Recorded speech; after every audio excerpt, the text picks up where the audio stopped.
আসসালামু আলাইকুম রহমতুল্লাহ বরকাত। কেমন আছেন সব? আশা করি ভালো আছেন। আলহামদুলিল্লাহ আমিও ভালো আছি।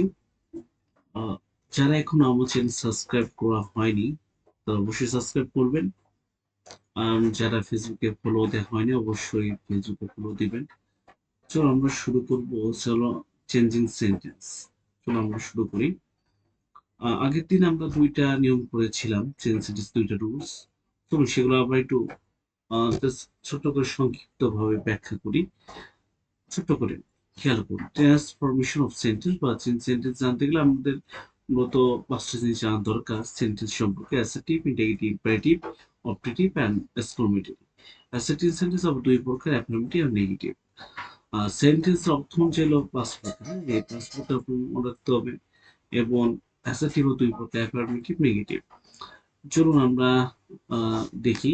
এখানে একটা জিনিস খেয়াল করুন, লাল কালি দিয়ে লেখা আছে, যেখানে গ্রামার এর স্ট্রাকচার বা গঠন পরিবর্তন করা হলে অর্থের কোনো পরিবর্তন ঘটে না।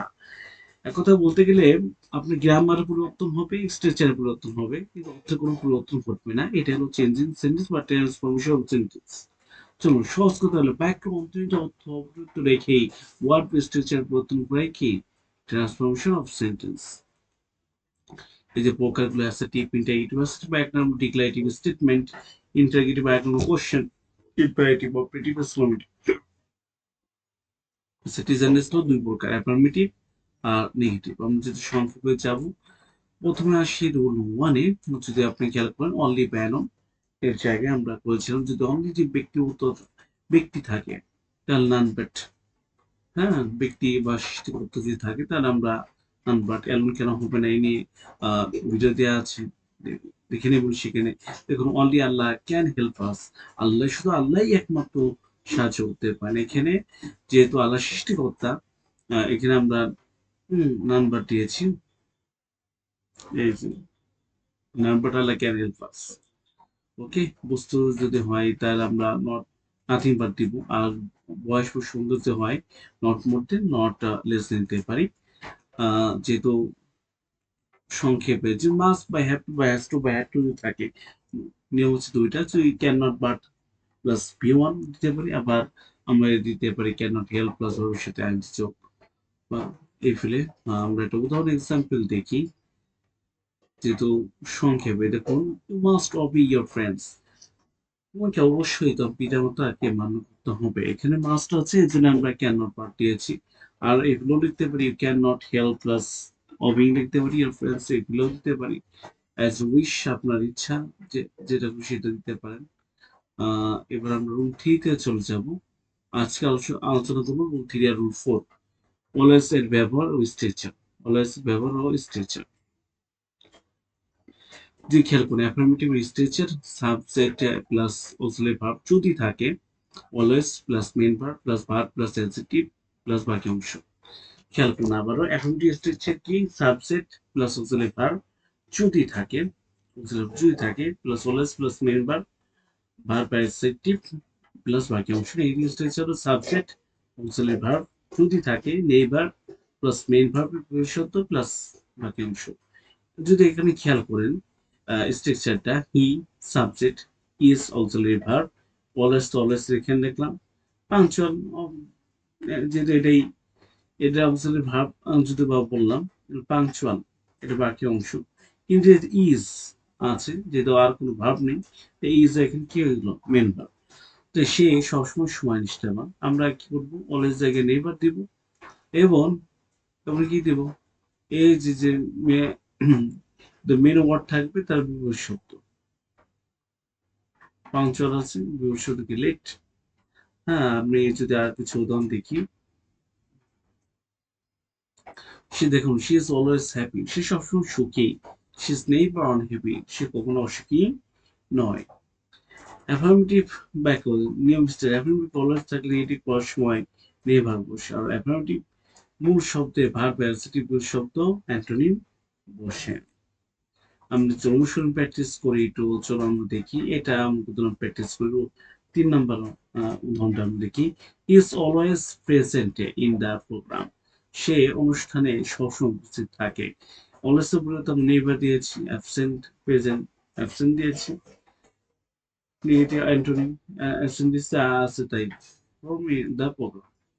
ওকে, আমরা কিছু উদাহরণ দেখি, দেখলে ক্লিয়ার হবে। দেখুন এখানে এই উদাহরণটা দেখতে হবে, রহিম ইজ অলওয়েজ হ্যাপি। রহিম সবসময় সুখী। রহিম ইজ নেইবার অনহ্যাপি।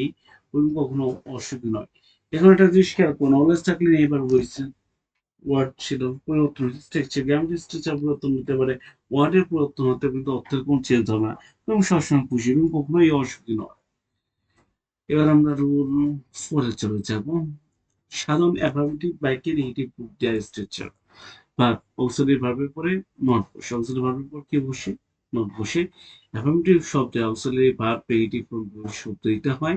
এক্ষেত্রে পূর্বে উল্লেখিত অ্যাফার্মেটিভ শব্দে নেগেটিভ ফর্ম বিপরীত শব্দগুলো বুঝতে রাখা জরুরি। যেমন এখানে খেয়াল করুন, Meera is an honest girl. Meera একজন সৎ মেয়ে। কারণ আমরা করেছি ইজ ছিল, ইজ তো দিচ্ছে সাবজেক্ট ইজ, তারপর নট, তারপরে এ দিয়ে ডিসঅনেস্ট।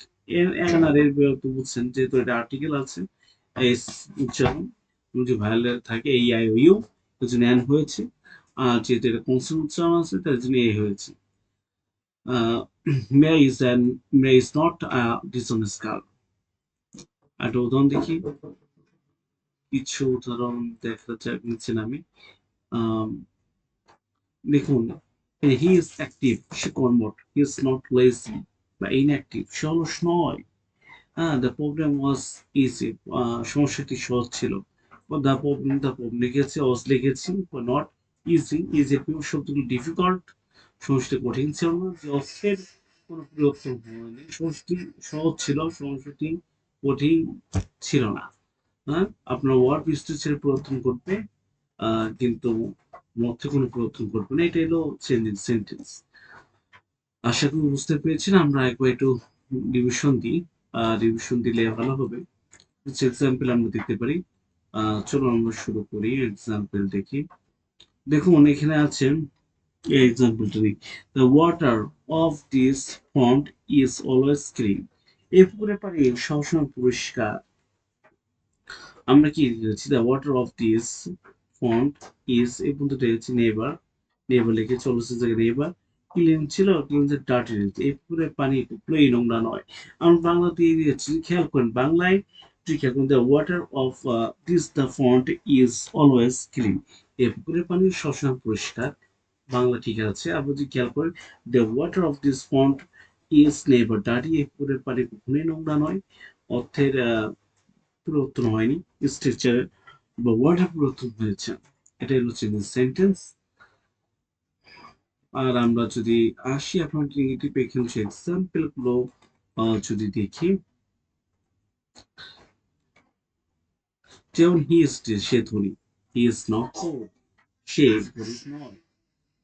হ্যাঁ, আশা করি বুঝতে পেরেছেন। আর একটা উদাহরণ দেখে আমরা এখানে দ্য নিউজ ইজ ট্রু, সংবাদপত্রটি সত্য। দ্য নিউজ লিখেছি, ইজ লিখেছি, নট দিয়েছি, ফলস দিয়েছি। সংবাদপত্রটি, the news is not false, সংবাদপত্রটি মিথ্যা নয়। আশা করি বুঝতে পেরেছেন। পরবর্তীতে আমাদের ক্লাস থাকবে 5 নাম্বার রুল, এভরি যুক্ত বা নেগেটিভ রূপ। চলুন এই রুল সম্পর্কে ইনশাল্লাহ আগামী দিন আলোচনা করব।